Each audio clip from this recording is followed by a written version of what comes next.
Hi, my name is Michelle Forbes. I'm a high school math teacher at Western Local Schools in Latham, Ohio.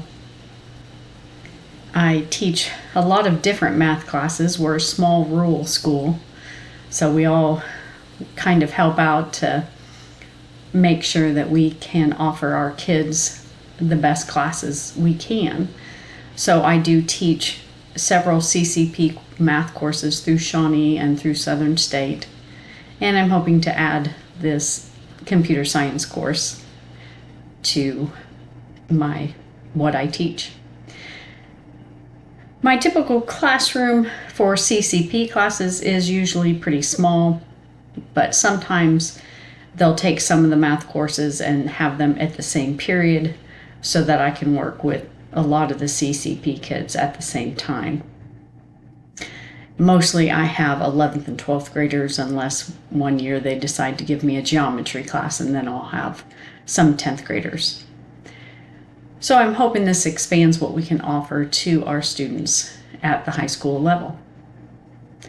So getting into my lesson.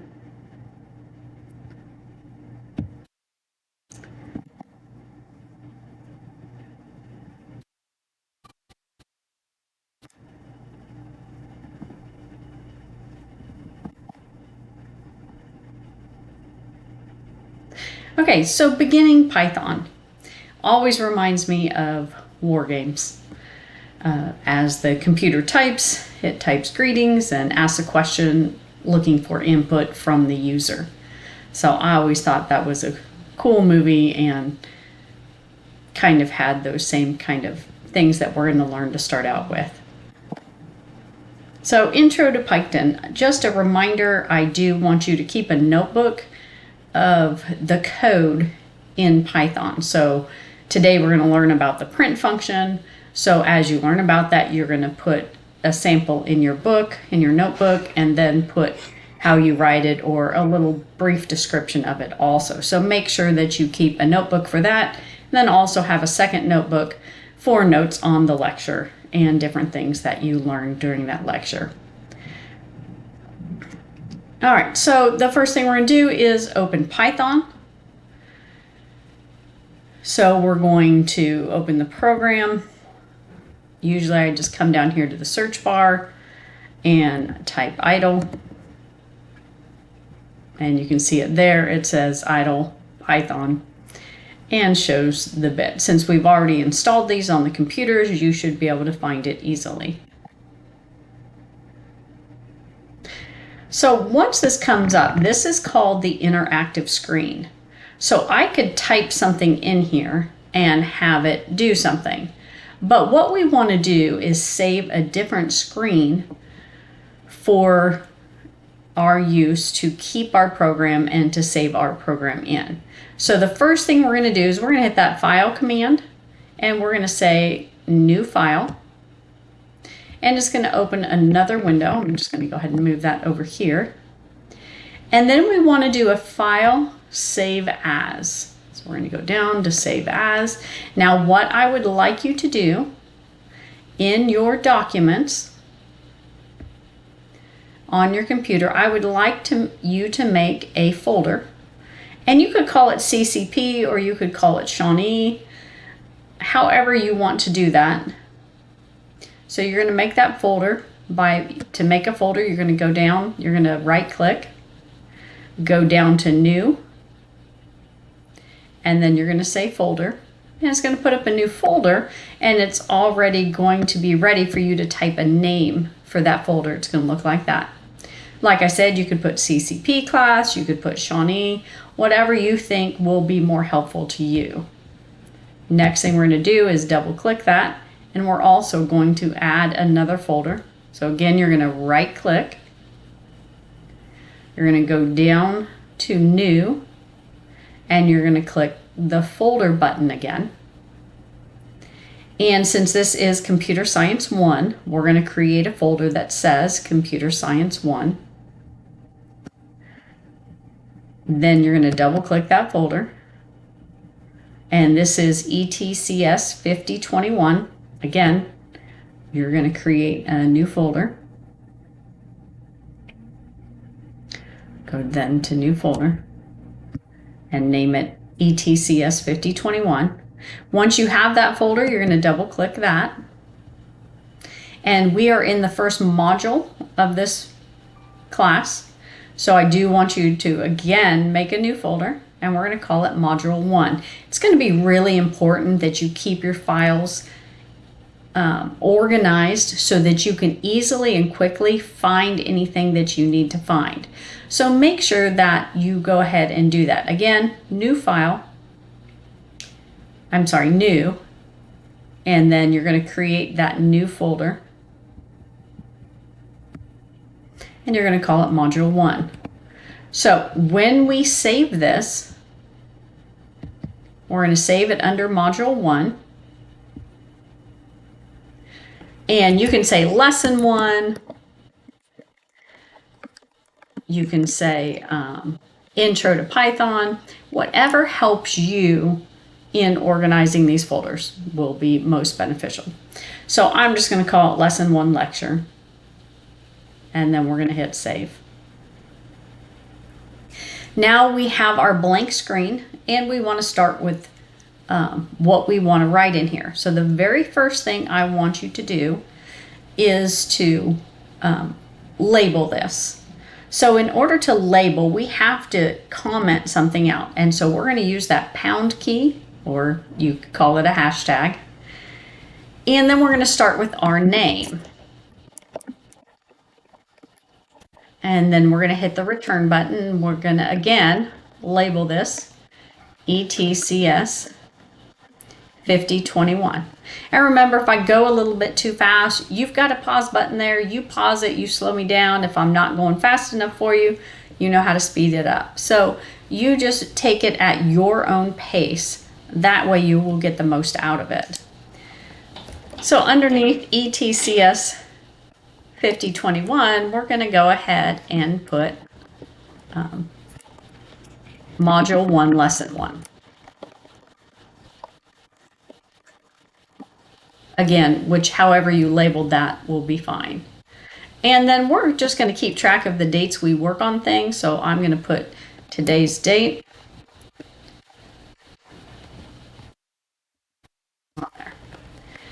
Okay, so now we're going to go back to our slides here. We have opened Python, we started the new file, and we did a save as. We created our new folders. So we had the Shawnee folder, then we had the ETCS 5021, and then we had Module 1. And underneath Module 1, we saved this as Lesson 1.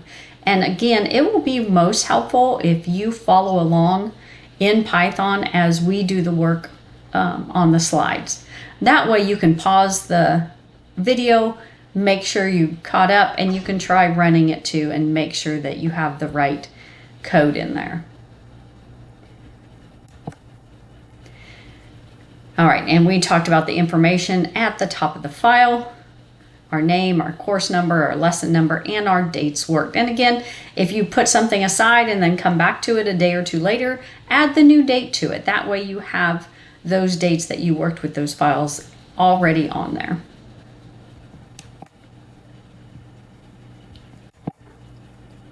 All right, so now using Python, we're going to talk first about print statements. Print statements, they make sense in text-based environments. And our basic syntax for print statements is we're going to use print. Notice that it is lowercase, the word print. And then we're going to start with parentheses. Now inside the parentheses, we're going to use quote marks. And when we do that, you want to write it exactly how you want it to show up in Python, how you want it to print it out. So you've got to write it exactly how you have it. So notice I have print, greetings, shall we play a game? Python is case sensitive. So if you put a capital P on print, it's not going to understand what you want. Do make sure that you follow those conventions very carefully. Of course, we're going to have an open and close parentheses. We're going to have an open and close quote. So we're going to go ahead and bring Python back up. So notice here that I am in the one that we already saved. And so I'm going to start there. I'm going to go down 2 spaces just because it looks nicer, not to have it right up against my comment out marks. So I'm going to start with print, and I'm just going to do exactly what we have in there. Print, again, lowercase. Then I have my quotes.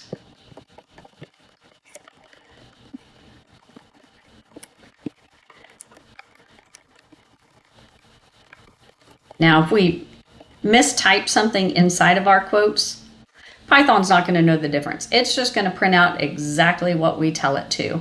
So you need to check your text and make sure that you spelled everything correctly. So now we have this. We're telling Python to print. We're telling it what to print. So we're going to hit run. So we're going to go up to run, and then we're going to hit run module. Now it's going to say that our source must be saved first, and is it okay to save? We're going to go ahead and click OK. Now you can also do the F5 and it'll run it for you and say the same thing, but always make sure that you save that. It's really important to save your work as you go. Notice it just says greetings, shall we play a game? So whatever I put inside those quote marks, it's going to print out exactly what we have. Now, remember, we don't want to type here where it brought up this second window. That's where it's running our program. What we want to do is we want to type here. Over here, this is really called interactive mode, and we could put things in there. I can still put items in here. I can say print.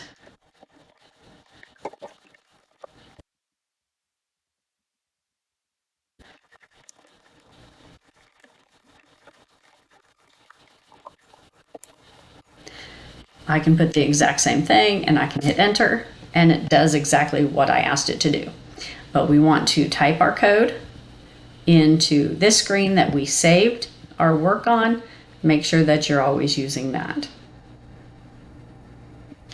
Okay, so we've got the print button down. Let's look at something else. Print is a function. So the things that we put in quotes, they're called strings. So it sees each letter or number, whatever we put in there, or space or comma, as part of that string.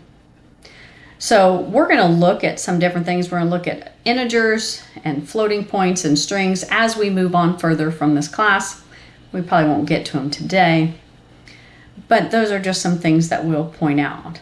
Now let's maybe do something a little more interesting in Python.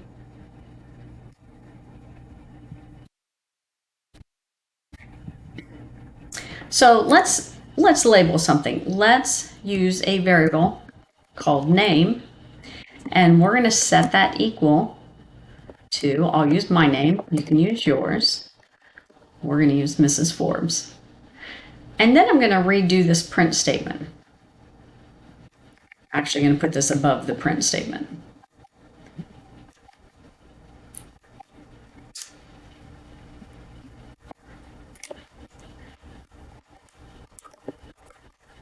Oops.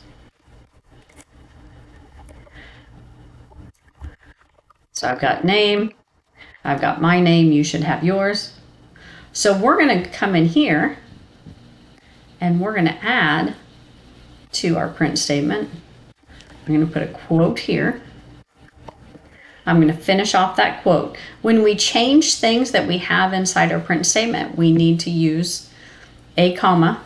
So then I'm going to have my variable, which is name, put another comma because now I want to go back to my quote, and I'm going to put a quote mark there.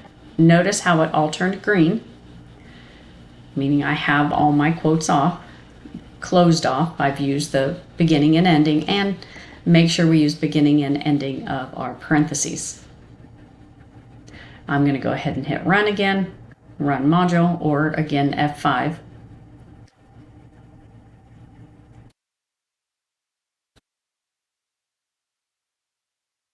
Oh, shoot.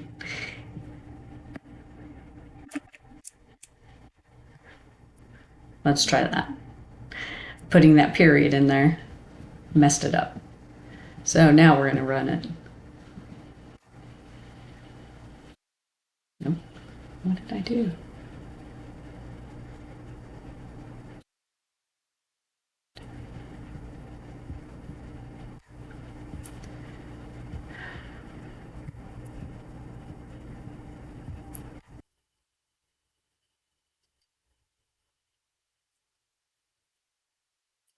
Okay, sorry about that.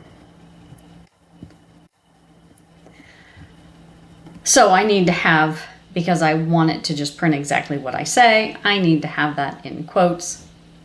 So it's name equals, we have our quote marks around the name, and then we put that name variable inside there, and we run the program.